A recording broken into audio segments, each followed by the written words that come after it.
ஓம்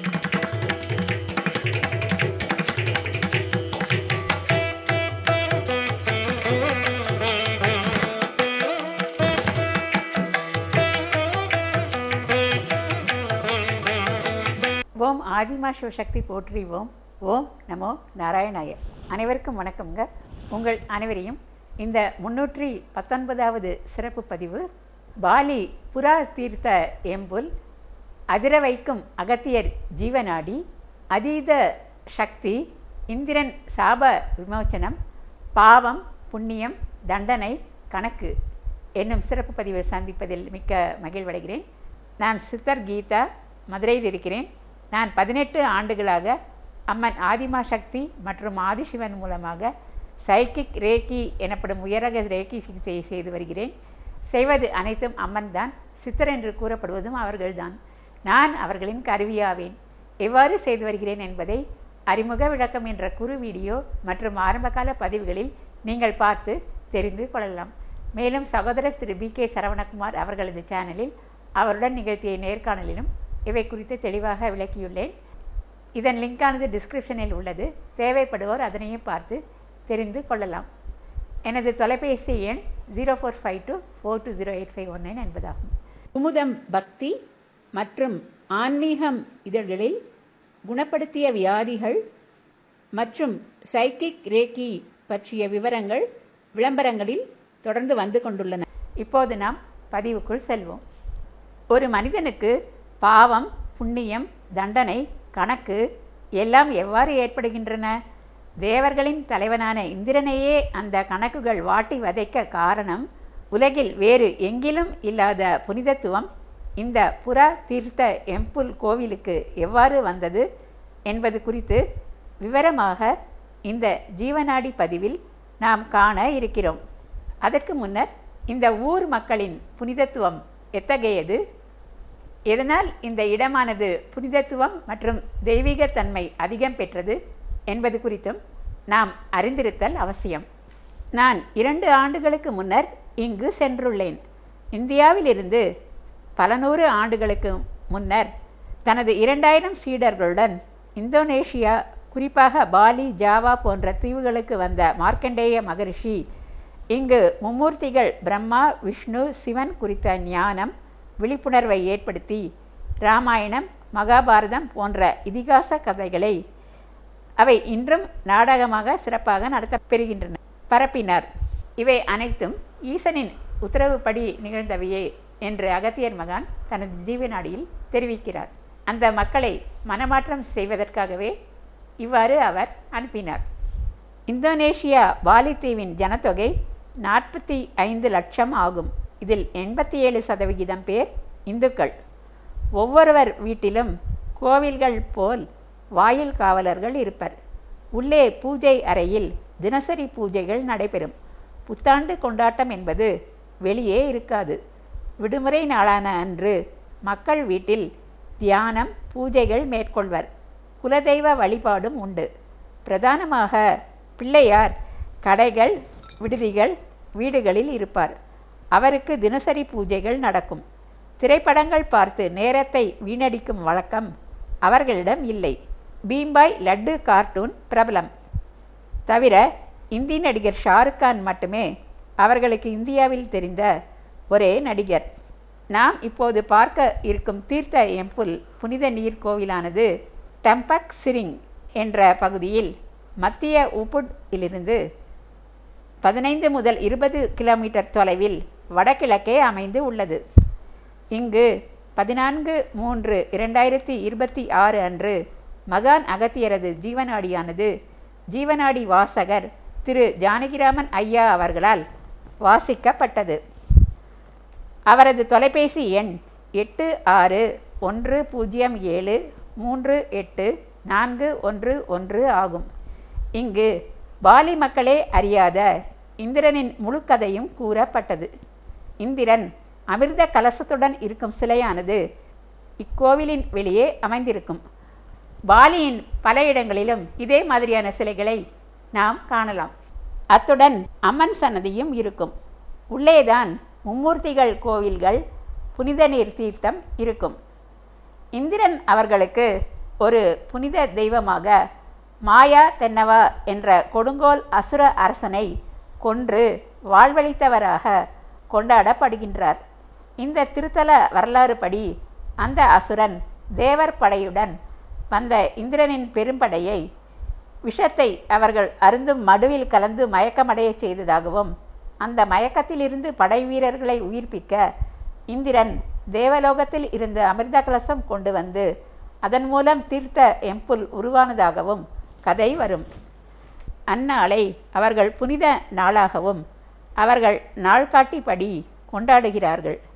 ஆனால் அவர் உண்மையில் வந்தது அசுர குணங்களால் வந்த வினைகளை நீக்கி பழைய நிலை அடையவே. இது குறித்து மகான் அகத்தியரே கூற கேட்போம். ஆதி மூலனான கணேசரை மனதில் நினைத்து மானிடப் பிறவியின் ஆச்சரியமூட்டும் மறைக்கப்பட்ட இரகசியங்களை கூற துவங்குகிறார் மகான் அகத்தியர். பொது ஜீவநாடி என்பது மக்கள் நலனுக்காக அகத்தியர் போன்ற மாமுனிவர்கள் வெற்று ஓலையில் தானே எழுத்துக்கள் தோன்ற கூறுவதாகும். தமிழ்நாட்டில் மட்டுமே இம்மகிமை மக்களுக்கு கிட்டுகிறது. இப்போது கூற இருக்கும் இரகசியங்களை தெரிந்து கொண்டால் மனிதன் என்ன எண்ணுகின்றானோ அவை தானாக நடக்கும் என்கின்றார் மகான் அகத்தியர். மனிதனுக்கு எத்தனையோ திறமைகளை கடவுள் கொடுத்திருக்கிறார். ஆனால் அவற்றினை உபயோகப்படுத்தும் விதத்தினை யாரும் அறிவது இல்லை. ஆனால் இறைவனை அங்கும் இங்குமாக எவ்வளவு கஷ்டத்திலும் நிச்சயம் அலைந்து பணிந்து வணங்குபவர்களுக்கு கட்டாயமாக அதிசயங்கள் பல அவர்கள் வாழ்வில் நடக்கும். கர்மபூமியான பூமிக்கு இந்திரன் வந்ததால் பல பழிபாவங்கள் தீராத சாபங்களுக்கு ஆளானான். அதனால் பல பிறவிகளை எடுக்கும் நிர்பந்தங்களுக்கு ஆளானான். பல ரிஷிகளின் அறிவுரைகள், புனித நதிகளில் நீராடுதல் இவற்றாலும் பாவம் கரையவில்லை. ஆனால் பிரம்மனின் தலைவிதி நிர்ணயத்தின்படி இவற்றால் பாவம் கழிய முடியாது. மூப்பு, பிணி, மரணம் என பல பிறவிகள் தொடர்ந்து வந்து கொண்டே இருந்தன. இதற்கு எப்போது முடிவு என்று அறிய பிரம்மலோகம் சென்றான் இந்திரன். பிறவிகள் வேண்டாம், நிறுத்து பிரம்மனே என்று கதறிய இந்திரனிடம், நீ ஒரு சரித்திரம் படைக்கவே இவையெல்லாம் நிகழ்கின்றன என்றார் பிரம்மா. ஆசைகள், கோபங்கள் என பல பாவங்களால் அலைக்கழிக்கப்பட்டு அல்லாடிய இந்திரனிடம் அவன் செய்த பாவங்களை எடுத்துரைக்க ஆரம்பித்தார் பிரம்மா. மனதுள் எழுந்த தீய எண்ணங்களே கர்மவினையாக தொடர்கிறது என்கிறார் அவர். ஓர் அரசனை வென்றுவிட வேண்டும், தோல்வியடைய செய்ய வேண்டும் என்று எண்ணுவதே பாவம். அடுத்து இங்கு வந்து செய்த காம வினைகள். காமமே பல கர்ம வினைகளுக்கு மூல காரணம். போரில் தோல்வியடைந்தாலும் வெற்றியடைந்தாலும் இறைவனே அனைத்திற்கும் மூல காரணம் என்று உணர்ந்தால் கர்மம் சேராது என்றார் பிரம்மா. இந்திரன் திகைத்தான். என்ன, மனதால் தீய எண்ணங்கள் நினைத்தாலே பாவமா என்று கேட்டான். பாவ எண்ணங்கள் தோன்றினாலே அவற்றை செயல்படுத்தாவிட்டாலும் பாவக்கணக்கு வந்துவிடும் என்றார் பிரம்மா. தவிர அடுத்து மகான் அகத்தியர் ஒரு மகா ரகசியத்தை பிரம்மா கூறுவதாக கூறுகிறார். நீ சிவனின் பக்தனாக இருக்கிறாய். ஈசனை வணங்க தகுதி வேண்டும். அது இல்லாமல் வணங்கினாலே பாவங்கள் அதிகரிக்கும். சரி, புரிந்ததா? பூமிக்கு திரும்பிப்போ என்றார். இந்திரனும் திரும்பி வந்து செய்வதறியாது அநேக சிவாலயங்களுக்கு சென்று வணங்கி கொண்டிருந்தான். ஈசனின் திருவிளையாடல் இப்போது ஆரம்பமானது. அப்போது பிரம்மாவுக்கு உத்தரவும் இட்டார். நான் இந்திரனுடன் விளையாடும்போது நீ அமைதி காக்க வேண்டும் என்று. அவன் திரும்ப உன்னிடம் வருவான். அப்போது பேசு என்றார். இவை அனைத்தையும் விஷ்ணு பகவானும் பார்த்து கொண்டுதான் இருந்தார். இந்த மும்மூர்த்திகள் யார்? ஒரே மூலத்தில் இருந்து தோன்றியவர்களா? இந்த கேள்விக்கான இரகசியத்தை வரும் காலத்தில் விளக்கமாக கூற இருப்பதாக கூறுகிறார் மகான் அகத்தியர். இரகசியங்கள் ஒவ்வொன்றாகத்தான் வெளிப்படுத்தப்படுதல் வேண்டும் என்பது அவர் விருப்பம். ஈசன் மனித ரூபம் எடுத்து கோவில்கள், குளங்கள், புனித நதிகள் என சென்று கொண்டிருந்த இந்திரனை பார்த்து இவ்வாறு கேட்டார்.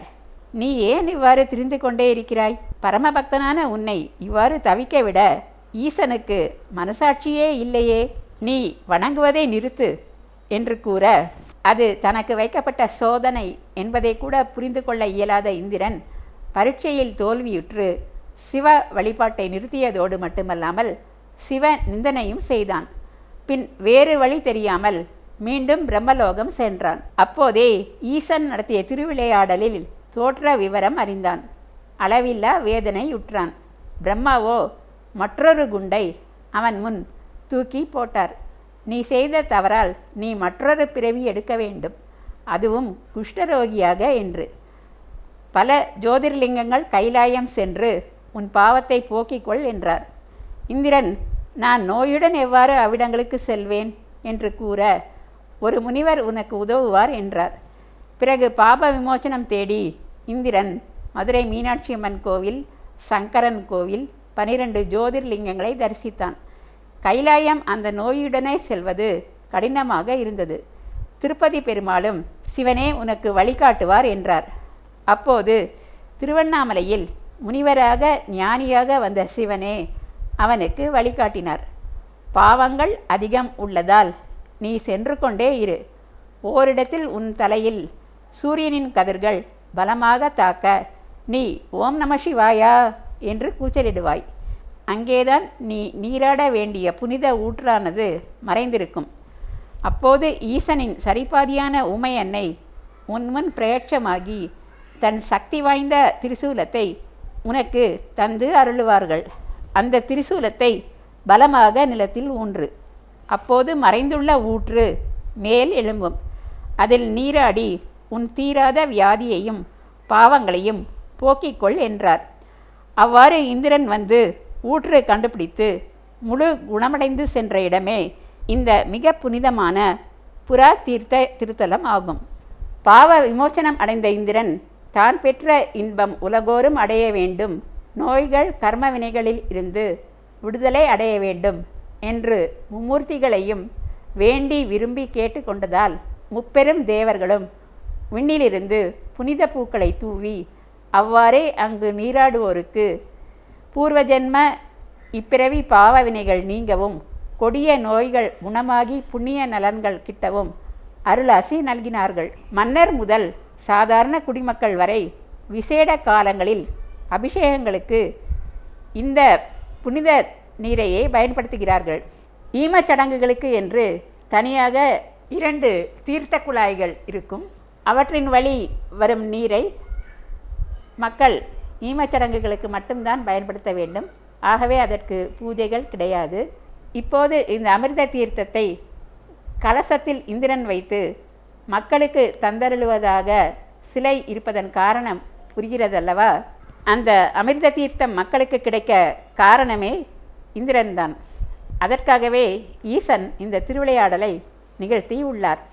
இது அம்மனின் புனித அதிர்வுகள் கொண்ட சூலாயுதத்தால் உருவாக்கிய தீர்த்தம் ஆதலால் உடல் மற்றும் ஆன்மீக ஆற்றல் டிவைன் எனர்ஜி அபரிமிதமாக பெருகும் என்று கூறுகிறார் மகான் அகத்தியர். மும்மூர்த்திகளுக்கும் தனித்தனியே கோவில்கள் உண்டு. ஒவ்வொரு கோவிலுக்கும் வாயில் காவலர்கள் வித்தியாசமாக இருப்பார்கள். அங்கு சென்று வழிபட உள்ளூர் மக்களுக்கு மட்டுமே அனுமதி. அவர்கள் பூஜைகள் புனஸ்காரங்கள் என்று பல செய்கிறார்கள்.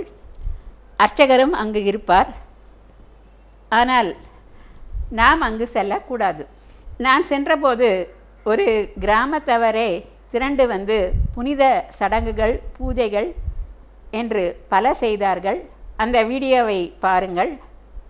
அவர்கள் தூய வெண்ணிற ஆடை அணிந்து அர்ச்சகர்கள் தீய சக்திகளை ஒழித்து நல்லதிர்வுகளை பூஜை மூலம் பெருக்க தாரை தப்பட்டைகள் முழங்க பூஜை பொருட்களுடன் இறைவனை வழிபட்டு பின் உள்ளுள்ள திடலில் அமர்ந்து தியானம் செய்கின்றனர். மார்க்கண்டேய மகரிஷி சிவன் லிங்கத்தை தரிசியுங்கள். கிபி 962 வர்மதேவ வம்சத்தினர் இதை திருப்பாற்கடலில் பள்ளி கொண்ட பெருமாளுக்கு அர்ப்பணித்தனர். இவ்வாறு மும்மூர்த்திகளின் அனைத்து சிறப்புகளும் ஒருங்கே கொண்ட தீர்த்த எம்புல் 30 தீர்த்த குழாய்கள் வழியாக வெளிவரும் புனித நீரில் அனுமதிக்கப்பட்ட பூஜைக்குரிய குழாய்களில் பூக்கள் சாம்பிராணி போன்றவை வைத்து பூஜைகள் செய்து சரோங் என்ற அக்கோவிலில் தரும் ஆடைகளை அணிந்து அயல்நாட்டவரும் பயபக்தியுடன் நீராடுகின்றனர். நீங்கள் பார்ப்பது போல் இங்கு வெளிநாட்டு பக்தர்கள் வரிசையாக நின்று நீராடி பின்னர் அர்ச்சகர் கூறும் மந்திரங்களை முறைப்படி பூஜை பொருட்கள் வாங்கி உச்சரித்து ஆசிகள் பெற்று செல்கின்றனர். ஒன்றே குலம், ஒற்றுமையே மனித இனத்திற்கு ஆணி வேர். இதை செயலாக்கத்தில் உணர்ந்து உலக மக்கள் அனைவரும் ஜாதி, மதம், இனம் என்ற எந்த பேதமும் இன்றி வழிபட உதவுகின்ற மும்மூர்த்திகள் ஆசிகள் ஒருங்கே நிறைந்த தீர்த்த எம்புல் போற்றி போற்றி. மும்மூர்த்திகளுக்கும் நமஸ்காரம், இந்திரனுக்கும் நன்றி. இதை உருவாக்கிய அன்னை பார்வதிக்கும் நன்றியை கூறி இப்பதிவை நாம் நிறைவு செய்வோம். இக்கோவில் குறித்து இன்னும் பல ரகசியங்கள் இருப்பதாகவும் அதை பின்னர் கூறுவதாகவும் மகான் அகத்தியர் கூறியிருக்கிறார். அவை கூறப்படும் சமயம் நிச்சயமாக உங்களுக்கு எடுத்துரைக்கிறேன். இப்பதிவை இத்துடன் நாம் நிறைவு செய்து கொள்வோம். சப்ஸ்கிரைப் செய்யாதவர்கள் அவசியம் செய்யுமாறு கேட்டுக்கொள்கிறேன். மேலும் கேஸ் விஷயமாக என்னை சந்திக்க விரும்புபவர்கள் கீழே வரும் தொலைபேசி எண் 0452420851 என்ற தொலைபேசி எண்ணில் தொடர்பு கொள்ளுமாறு கேட்டுக்கொள்கிறேன். லைக்கும் போட்டு உற்சாகப்படுத்தலாம், கமெண்ட்ஸிலும் தங்கள் கருத்தினை தெரிவிக்கலாம். இதுவரை பொறுமையாக பார்த்த உங்கள் அனைவருக்கும் எனது மனமார்ந்த நன்றிகள். வணக்கம்.